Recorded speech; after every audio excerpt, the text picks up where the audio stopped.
about a man in England who woke up from a coma.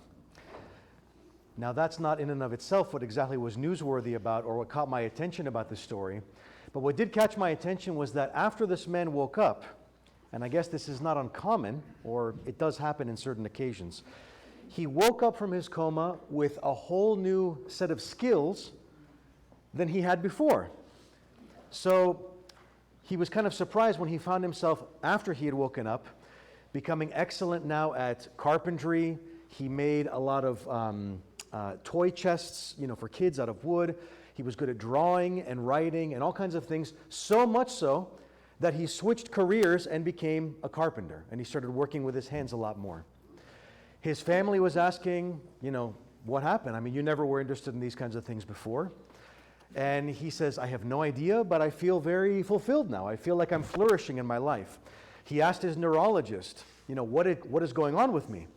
And the neurologist simply said, there is a lot that we don't know about the human brain, but we do hear about these kinds of things happening from time to time, so just take care of yourself and enjoy it, is basically what he was told.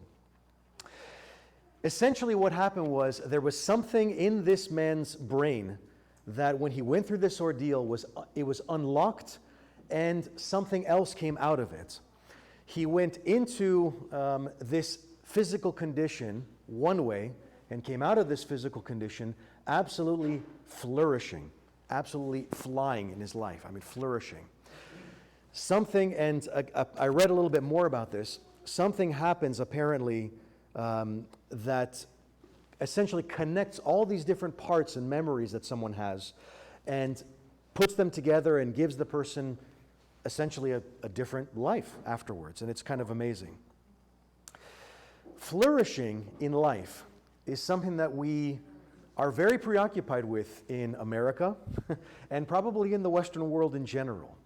What does it mean to flourish in our life? What does it mean to feel fulfilled in our life or to fly in the way that this man was describing in his story?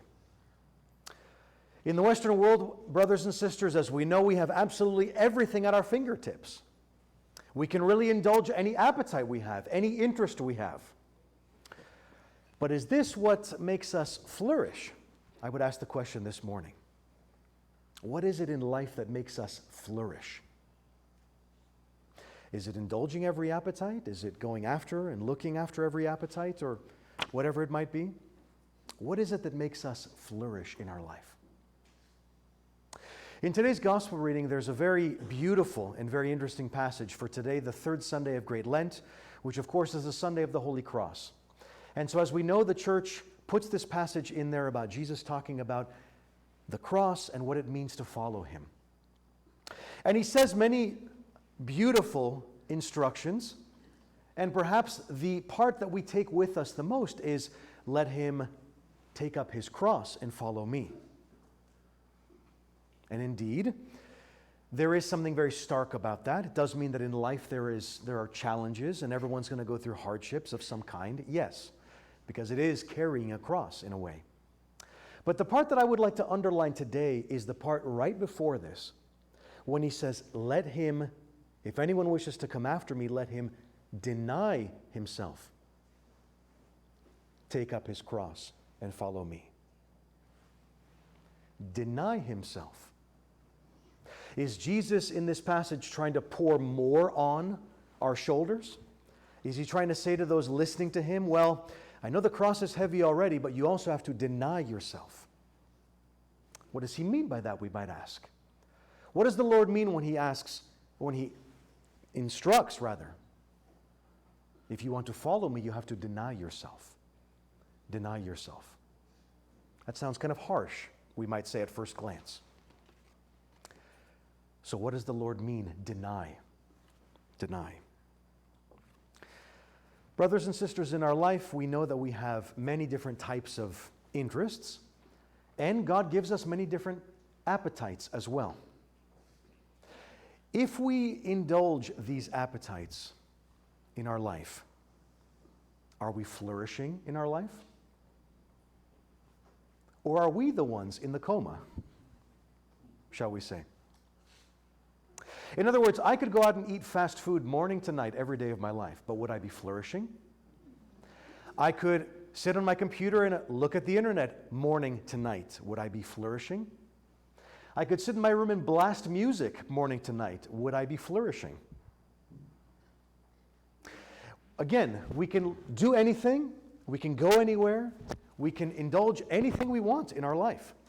And indeed, the appetite in and of itself, of course, is not what is bad, because God gave it to us. God gave us interests. But what is it in our life that allows us to flourish? That allows us to flourish. I don't think there was one day that went by in my life growing up that my dad did not tell us the words pan metron ariston.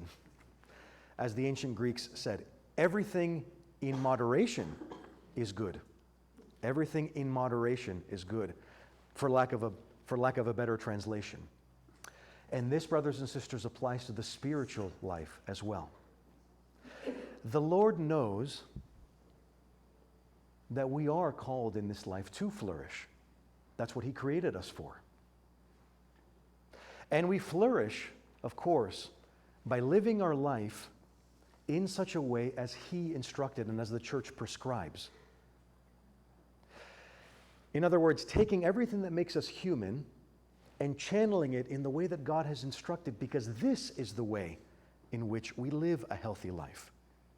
When I was a kid and I would see and hear things in church about, well, if you want to be an Orthodox Christian, you have to stay away from this at certain times of the year and stay away from that and go do this and do more of this. And during Lent, we have to fast more and abstain from this and go to church more and do all these things. And I would see these things as a little kid and I would say, well, my gosh, that seems too strict. That's pretty restrictive. How can anyone live this way? You know? Until you actually try it. And when I got older and started doing these things, that seemed very restrictive at first glance, but in reality, and I think I'm speaking to all of us now because we can all relate to this, when one does practice all the things that are prescribed by the church, how do we feel? It is the opposite of restricted.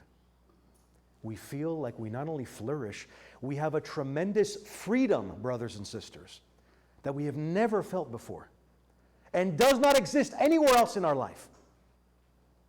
We flourish when we channel, in other words, live the way the Lord taught. We flourish. This is the way to life. This is the way to a healthy body and soul. The way I heard one Christian writer describe this is he posed the question, is a tree free? When we talk about freedom and flourishing, is a tree free? One might say, well, it is stuck in one part of the ground, and it can only grow one direction. Is that freedom? Yes, it is. If the tree were to grow all over the place and go wherever it wanted to, the tree would break. The trunk would not be able to support its weight. Is a bird free? We might say, well, of course, it flies anywhere it wants to. But it can't go in the water. It can't go underground.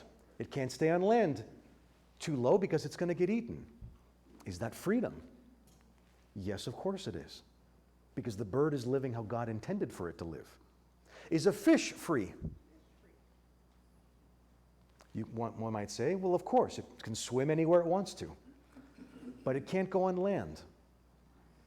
Otherwise, it's going to die. Okay? The fish, of course, is free when it lives the way that God created it for. And this applies to everything in God's creation. And it applies to us too.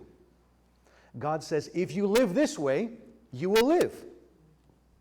And you will be healthy. And you will flourish. When we indulge every appetite, however, my brothers and sisters, and gorge ourselves and, look at whatever we want and go wherever we want and, well, I mean, maybe not go everywhere we want, but maybe even then sometimes, who knows? Are we free? Are we flourishing? Or are we in the coma, shall we say?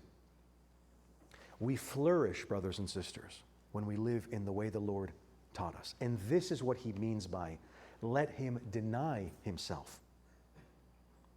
Deny the appetite overcoming you. Deny the indulgence for the sake of indulgence.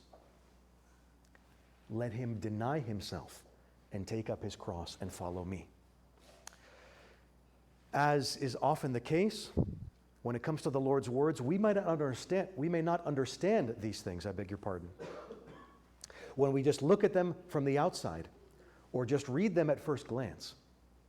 But I would invite us, especially during this Lenten season, and encourage all of us to try, to just jump into the swimming pool and try what the Lord is saying to do.